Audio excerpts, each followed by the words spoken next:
And now, the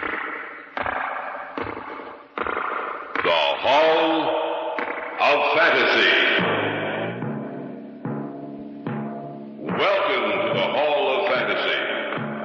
Welcome to the series of radio dramas dedicated to the supernatural, the unusual, and the unknown. Come with me, my friends. We shall descend to the world of the unknown and forbidden, down to the depths where the veil of time is lifted, and the supernatural reigns as king. Come with me and listen to the tale of The Man in Black. The wind. Where did it come from? It is always there when he wants to speak to me. It is the sound of his voice.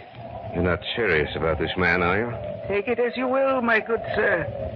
Put your own interpretation upon the words I have spoken.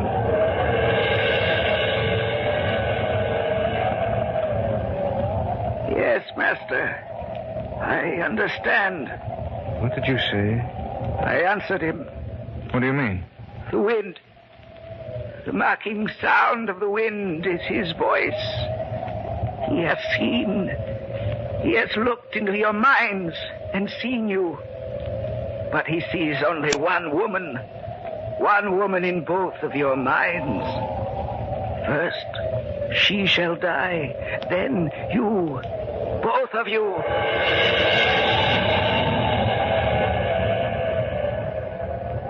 Yes, master.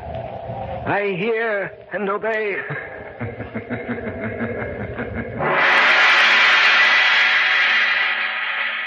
In just a moment, the Hall of Fantasy will present The Man in Black. And now for our story.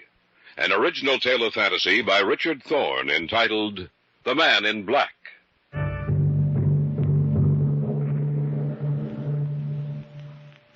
We live in a world which borders at times on the unreal. A world that cannot explain the various phenomena which seem to have neither beginning nor end. That subtle, fleeting power of perception which reveals itself to a human being only at infrequent intervals throughout his life. That sudden, sharp feeling that danger or death is near. These things mankind cannot explain. This sixth sense of warning never appears when we go about our everyday tasks, but only when we're faced with an insurmountable problem, imminent and deadly peril. Such is the tale of The Man in Black.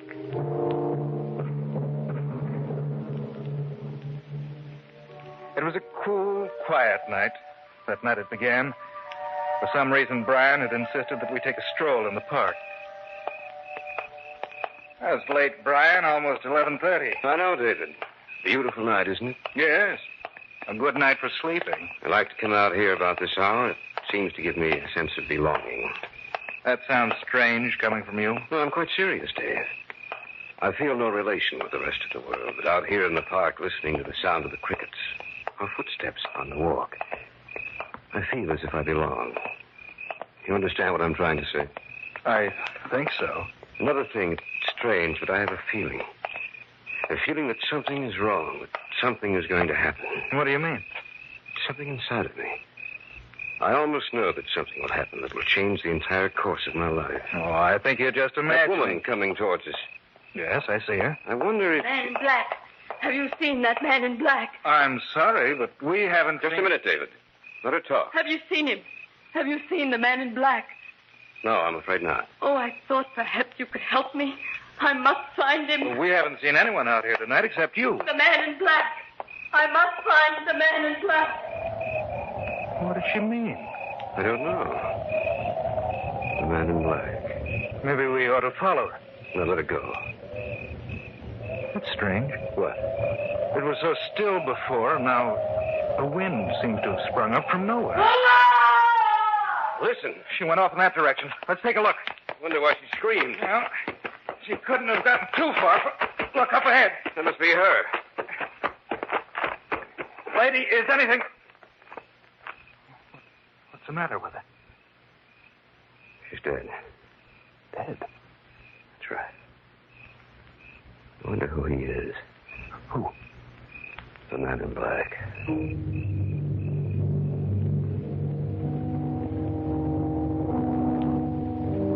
We called the police and told them everything we knew. There were no marks on the woman's body, nothing to indicate the manner in which she died. The police were inclined to believe she died from natural causes. But Brian and I felt there was something behind her death that concerned the Man in Black. I didn't see Brian for almost 2 weeks. At the end of that time, I received a call from Carol Deming, Brian's bride-to-be. Hello? David, I hope I didn't disturb you. Oh, of course not, Carol. David, Brian wants you to come to dinner tonight. Any particular reason? I think so. What is it, do you know? No, I'm not sure. David, I'm frightened. Brian's been so strangely mysterious lately. He seems obsessed with only one idea. Something about a man in black.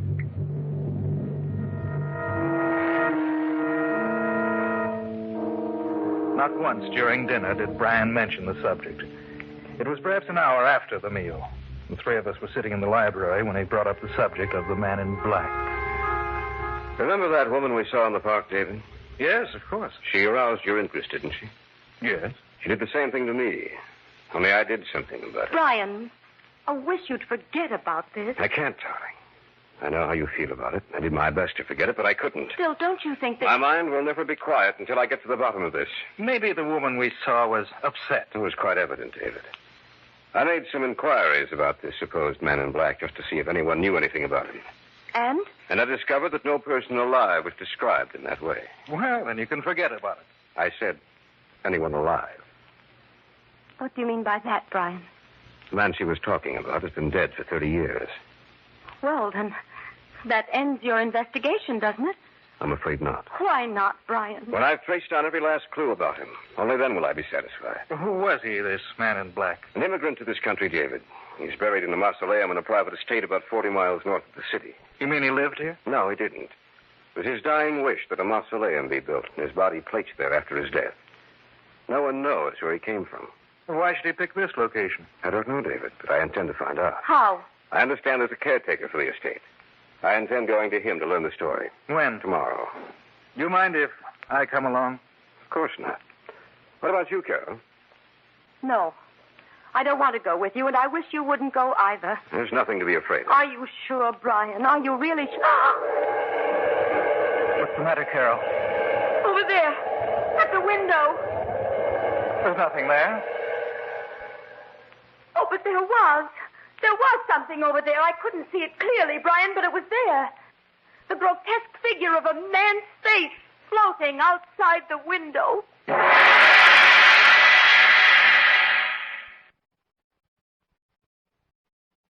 Back now to our story. An original tale of fantasy by Richard Thorne entitled The Man in Black. Neither Brian nor I saw anything outside the window, and we put it down to Carol's imagination. She asked us again not to go out there, but Brian insisted, and in the end won out. The following day, in the late afternoon, we started out to the estate. This is the road that leads into the estate. It seems so lonely out here. Yes, doesn't it? Almost as if this little area was set apart from everything else. Maybe it's the day. Gray, overcast. Well, that all adds to it, of course. Up ahead, is that it? Yes. Oh, that one building with that semicircle of trees behind it. I thought you said he was buried in a mausoleum. He is. You mean that? I don't like this, Brian. Are you afraid? Maybe. Look, there's an old man standing in the doorway. Looks as if he were waiting for us. I wouldn't be surprised if he was. Well, let's go meet him. Maybe we ought to go back. Of course not. We've already come this far. We'd be crazy to turn back now. Good day, gentlemen. I've been expecting you. We've come to find out. No need to tell me. Just follow me, please. He said you would be here about this time. Who? I'll tell you later. So dark in here. Your eyes will become accustomed to it, the darkness. Just come with me. What do you think? I don't know. You said something? No. No, nothing at all. This is the room. Right in here. You wish to learn of the man in black. Am I correct? Yes. Can't we have more light? The candles burning in here don't throw off much light. I'm sorry, but that would be against his orders. Whose orders? He who walks by night? What can you tell us about this man in black? Quite a good deal. The man who lies in a stone coffin in the center of this room died some 30 years ago. Yet his body is as it was when he was alive. Perhaps you would like to look at him. No. I'm sorry. You ought to look upon him. After all, he has laid claim to you already. What do you mean? The woman you met some time ago. She was the first link in the chain. The last in her chain, but the first in yours. They who search for the man in black shall die, but not before they see the one they love most in this world die first. The wind. Where did it come from? It is always there when he wants to speak to me. It is the sound of his voice. You're not serious about this man, are you? Take it as you will, my good sir. Put your own interpretation upon the words I have spoken.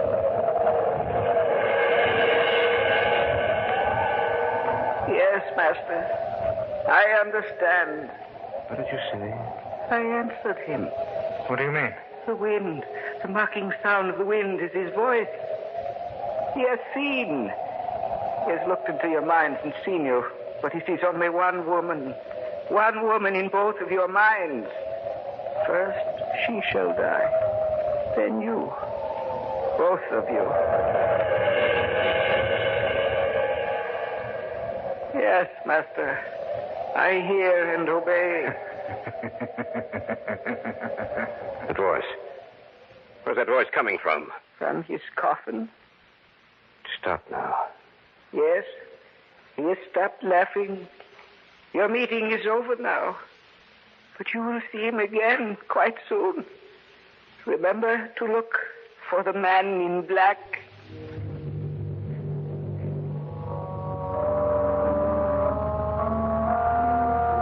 The old man showed us out of the mausoleum. So cold and lifeless. So frightening to behold. We sat silent for some minutes as we drove back. But then Brian broke the unnatural quiet. I didn't know you felt that way about Carol. Oh, he was mistaken, Brian. You're not a very convincing liar, David. It's true, isn't it? Yes. I'm sorry. Forget it. All right. What do you think? About the story the old man told us? I hope he's crazy. What if he isn't? Then I don't know. I just don't know.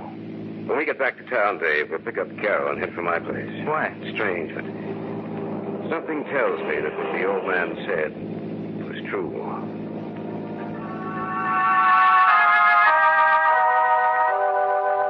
In the back of my mind, I also knew that what the old man had said was true. What bothered me was that we knew we were doomed to die, but not from which direction death would come, nor what form it would take.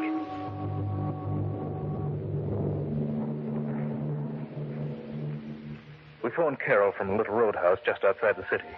She was waiting for us when we pulled up in front of the apartment building in which she lived. From there, it was only a short drive to Brian's place. And that's the story, Carol. I can't believe it. You know, sitting here in your house, Brian, with the lights on like this and everything so normal, I find it difficult to believe myself. Perhaps we were mistaken, Brian.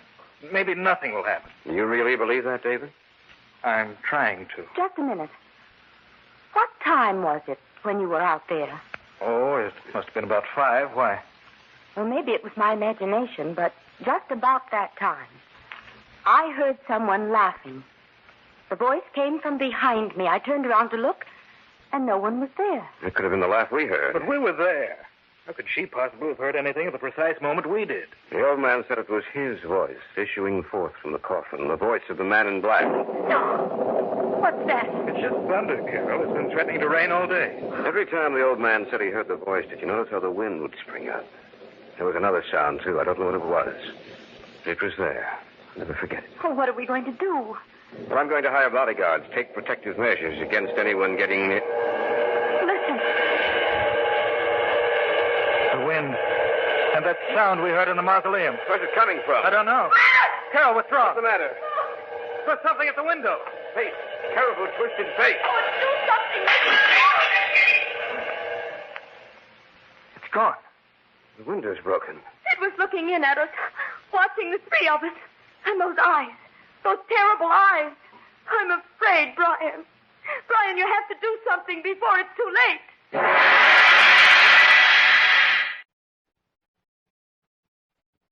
Back now to our story. An original tale of fantasy by Richard Thorne entitled The Man in Black.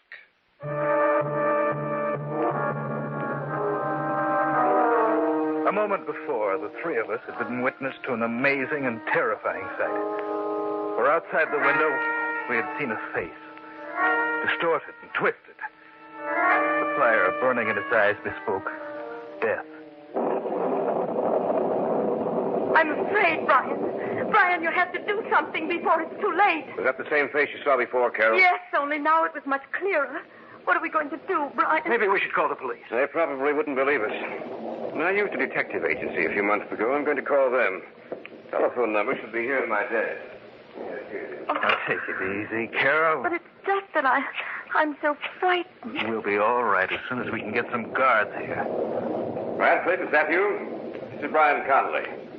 I want every available man you have to come out here tonight. You know my address. Yes, thank you. They'll be out here as soon as possible. Is Radcliffe coming? No, but we'll have 8 men here in the house to give us protection. We'll stay here, the 3 of us. That way we'll have a better chance. Oh, if only you hadn't been so interested in what that woman had to say, Brian. But I was, and I'm sorry. That's over and done with, Carol. I'm as much to blame as he is. Oh, I suppose we all are. There's nothing we can do except wait, Carol. But I'm sure the man in black won't call on us again. Not when we have help.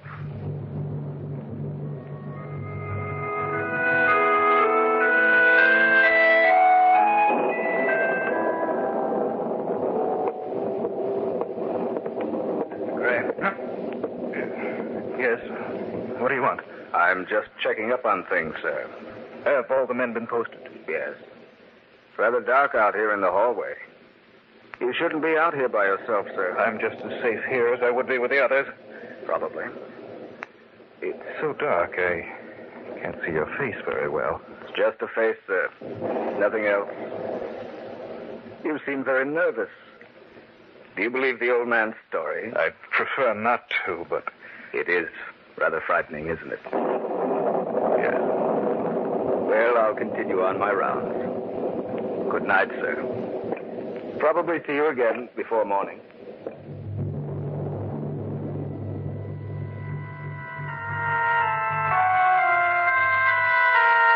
The guard somehow disturbed me.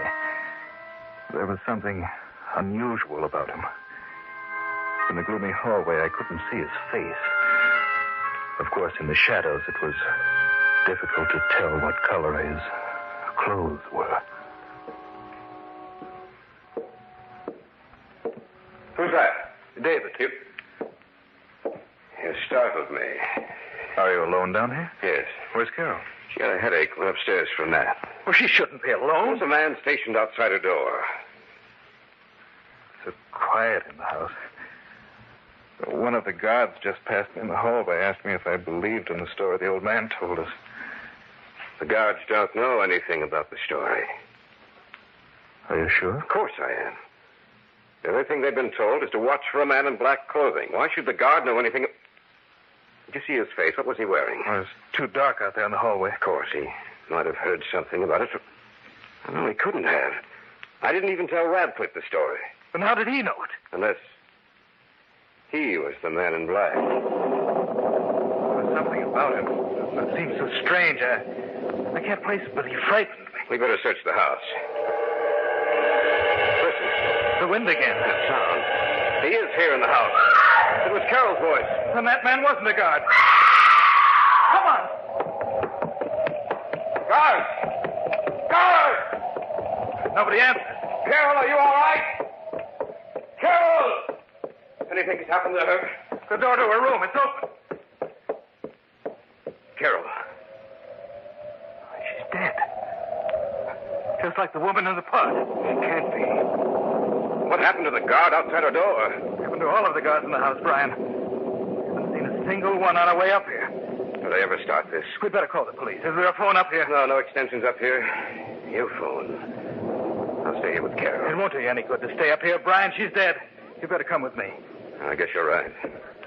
Oh, Brian, I'm sorry. I should have known that the man in the hallway Not your was... fault. I'm to blame. I started this.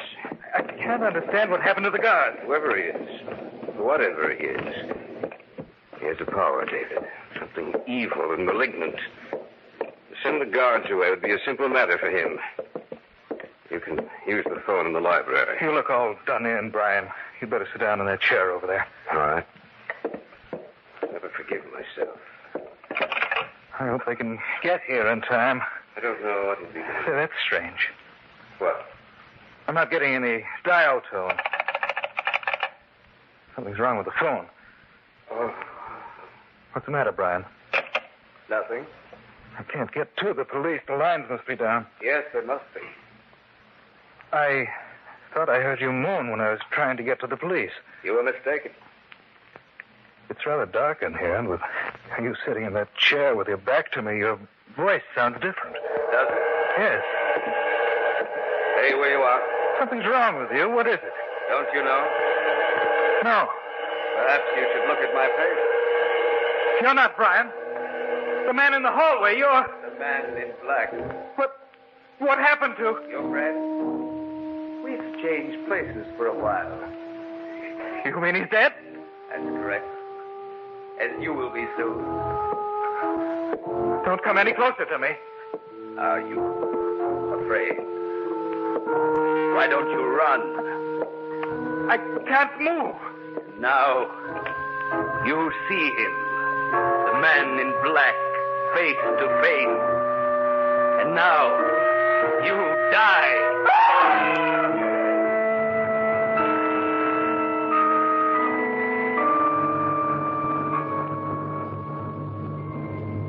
The wind, the mocking sound of the wind is his voice. The last link in the chain has been broken. Death will strike at those who search for the man in black. For he is dead.